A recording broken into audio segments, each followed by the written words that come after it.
আসসালামু আলাইকুম।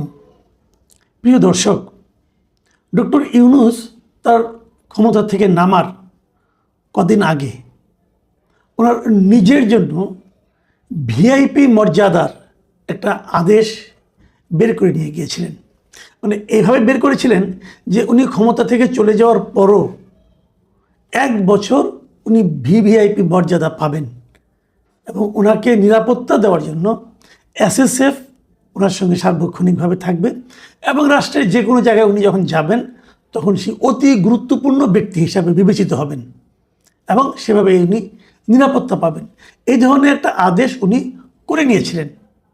দেখুন, এই সংক্রান্ত একটা নিয়ম আগেও ছিল মানে কি, এর আগে যখন তত্ত্বাবধায়ক সরকারের ব্যবস্থা হয়েছিল তখন এই ধরনের একটা আদেশ করা হয়েছিল এ কারণে যে অন্তর্বর্তীকালীন সরকার যখন চলে যাওয়ার পর সে অন্তর্বর্তীকালীন সরকারে যিনি প্রধান থাকবেন অথবা সংসদের যিনি বিরোধী দলের নেতা থাকবেন সদ্য সাবেক এবং যিনি প্রধানমন্ত্রী থাকবেন সাবেক এবং যিনি রাষ্ট্রপতি থাকবেন, এই সমস্ত লোকগুলির জন্য একটা ভিআইপি মর্যাদা ছিল। সেটা মাত্র 3 মাসের জন্য ছিল।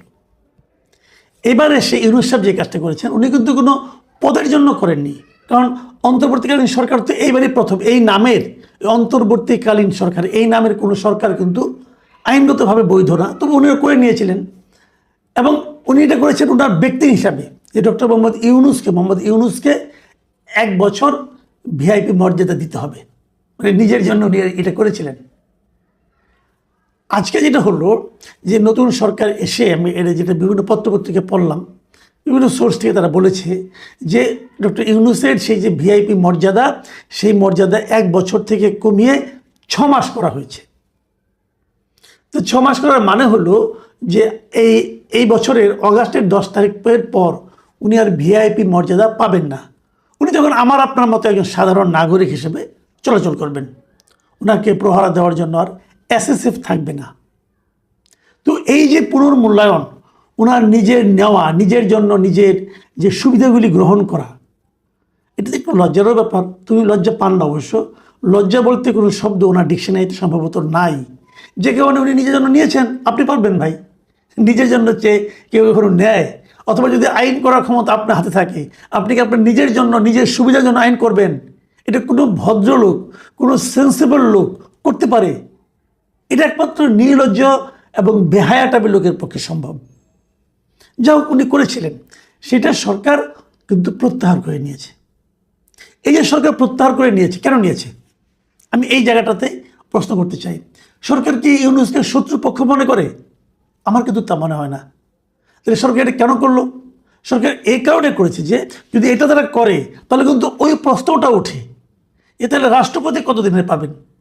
উনি তো এক সময় হবেন, অবশ্যই যাবেন, অথবা বিরোধী দলের নেতা কয়েকদিনে পাবেন। এই যে প্রশ্নটা উঠছে, ওনারা পাবেন কম 6 মাস অথবা 3 মাস, আর উনি পাবেন 1 বছর কেন? এবং একজন ব্যক্তির জন্য একটা আইন করতে হবে কেন? এই প্রশ্নগুলোর জন্য একটা শোভন একটা সমাধানের জন্য আমার ধারণা সরকার ওনারটা কমিয়ে এনেছে।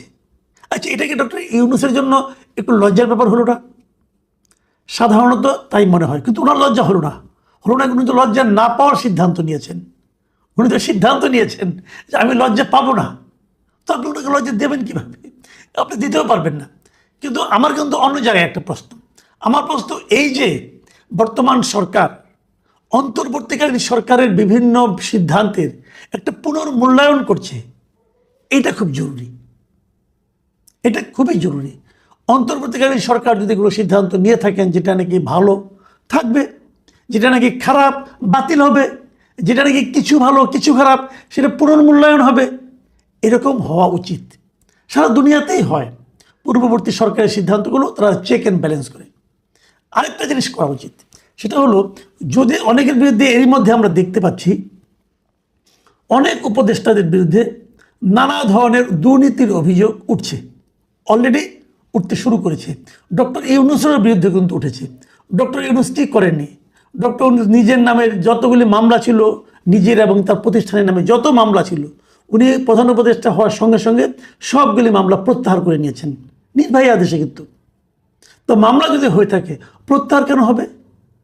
মামলা চলবে। হ্যাঁ, মানলাম যে শেখ হাসিনা তার বিরুদ্ধে মামলাগুলো যদি অন্যায়ভাবে দিয়ে থাকে সেটা আদালতই বলুক যে এই মামলাটা অন্যায়ভাবে দেওয়া হয়েছে, আপনি প্রত্যাহার করে নিলেন কেন? তার মানে আপনার মনে দুর্বলতা আছে। আপনি জানতেন এই মামলাগুলো ঠিকভাবে যদি আদালতে উঠে এবং যদি দুই পক্ষের লোক কথা বলার সুযোগ পায় তাহলে হয়তো আপনি দোষী সাব্যস্ত হবেন। এই ভয়ে আপনি নিজে মামলাগুলোকে আগেই উঠিয়ে নিয়েছেন। আমি মনে করি সেই সমস্তগুলি মামলা পুনর্জীবিত করা উচিত। মামলাগুলি চলুক। আমি চাই যে আদালত থেকে, উচ্চ আদালত বলেন নিম্ন আদালত থেকে ডক্টর ইউনূস যদি সৎ হয়ে থাকেন তো উনি নির্দোষ প্রমাণিত হয়ে বেরিয়ে আসবেন, সেটা হবে সবচেয়ে ভালো। নইলে কী হবে, সাধারণ মানুষ ভাববে যে ডক্টর ইউনূস নিজের ক্ষমতা বলে তার বিরুদ্ধে আনিত প্রকৃত সত্য মামলাগুলি উনি চেপে গিয়েছেন, সরিয়ে নিয়েছেন। এই ভাবনাটা কিন্তু ডক্টর ইউনূসের জন্য সম্মানজনক হবে না। কাজে আমি মনে করি ডক্টর ইউনূসকে যদি প্রকৃতপক্ষেই এই সরকার সম্মান দিতে চায় তাহলে এই প্রত্যেকটা মামলা আবার পুনর্জীবিত করা দরকার। পুনর্জীবিত করে যেখান থেকে উনি প্রত্যাহার করেছিলেন সেখান থেকে মামলাগুলো বাকি সময়টুকু চলা উচিত। এবং যে যে তথ্য প্রমাণ সরকার দিবে, যে যে তথ্য প্রমাণ আছে, যে যে তথ্য প্রমাণ ইউনূস সাহেবের পক্ষ থেকে দেওয়া হবে, সবগুলো নিয়ে বিচারক সুবিবেচনার মাধ্যমে একটা সুবিচার করবেন। ওনার মতো সম্মানিত লোক যদি কোনো অন্যায় করে না থাকেন, উনি সগৌরবে সসম্মানে মুক্তি পাবেন। আমরা ওনাকে হাততালি দেব, ওনাকে সম্মান দেখানোর একটা সুযোগ পাবো আমরা। নাহলে তাকে সন্দেহযুক্ত অবস্থায় কিন্তু উনি থেকে যাবেন, এটা ঠিক হবে না।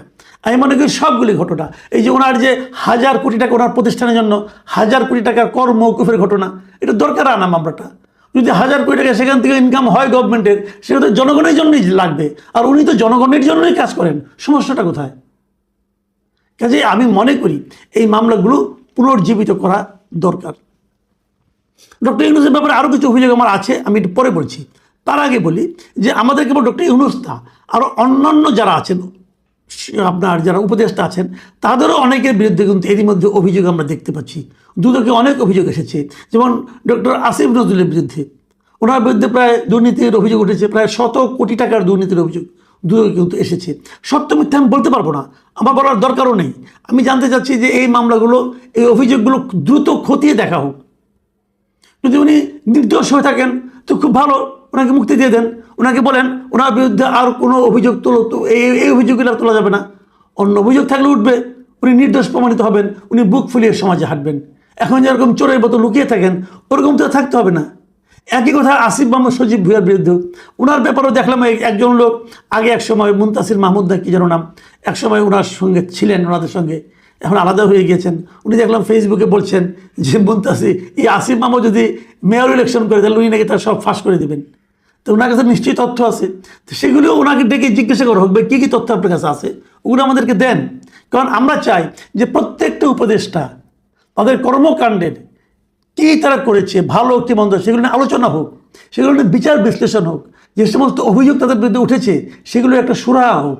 যেমন এই যে সংস্কৃত উপদেষ্টা ছিলেন মুস্তফা সরোয়ার ফারুকী, উনি আর যে সমস্ত কাহিনী শুনলাম এর মাঝখানে, আপনার জুলাই জাদুঘর নিয়ে যা শুরু করছেন উনি উনি নাকি ভুয়া সীমানা প্রাচীর দেখিয়ে নাকি 64 লাখ টাকা বিল নিয়ে নিছেন।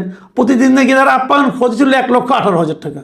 ভাবুন একবার, আমাদের বর্তমান প্রধানমন্ত্রী নিজে তার এখানে ওনার অফিসে যারা আছেন সবার জন্য আপ্যায়ন খরচ হলো সারা দিনে, দুপুরে এবং বিকেলের নাস্তা, সব দুপুরে খাওয়া এবং বিকেলের নাস্তা। এই জন্য ওনার বাজেট হলো মাত্র 150 টাকা। আর সেখানে একজন সংস্কৃতি বিষয়ক উপদেষ্টা ফারুকী সাহেব এবং তার অতিথিদের আপ্যায়ন খরচ ছিল দৈনিক 1,18,000 টাকা। ভাবা যায়? আমি মনে করি এগুলো খতিয়ে দেখা উচিত। এই অভিযোগগুলো যদি মিথ্যা হয় তাহলে উনি সম্মানিত হবেন, যদি মিথ্যা না হয় তাহলে জনগণের অর্থ অপচয়কারীর শাস্তি হবে। দুটোর একটাই তো হওয়া উচিত।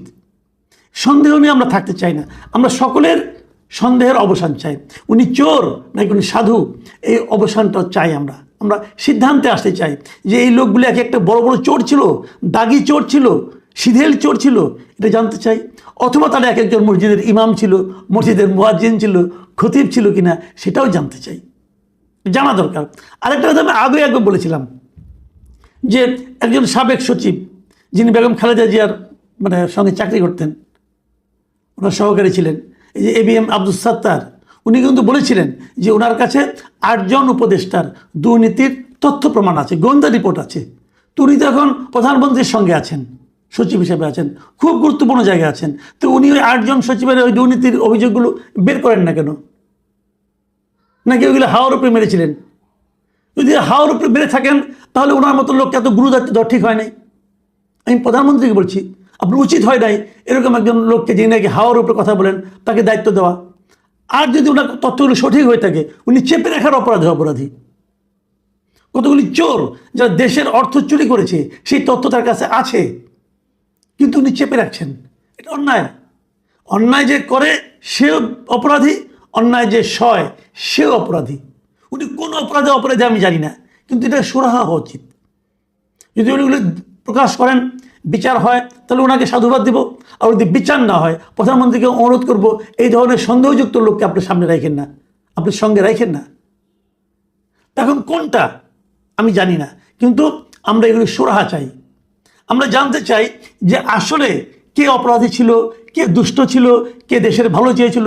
আমি তো দাবি করবো এই সরকারের কাছে যে অন্তর্বর্তীকালীন সরকারের যারা উপদেষ্টা ছিলেন, যারা গুরুত্বপূর্ণ দায়িত্বে ছিলেন, যারা নীতি নির্ধারণী পর্যায়ে ছিলেন, তাদের প্রত্যেকের ব্যাপারে একটা করে শ্বেতপত্র বের করা হোক, একটা করে অনুসন্ধান করা হোক, তদন্ত করা হোক।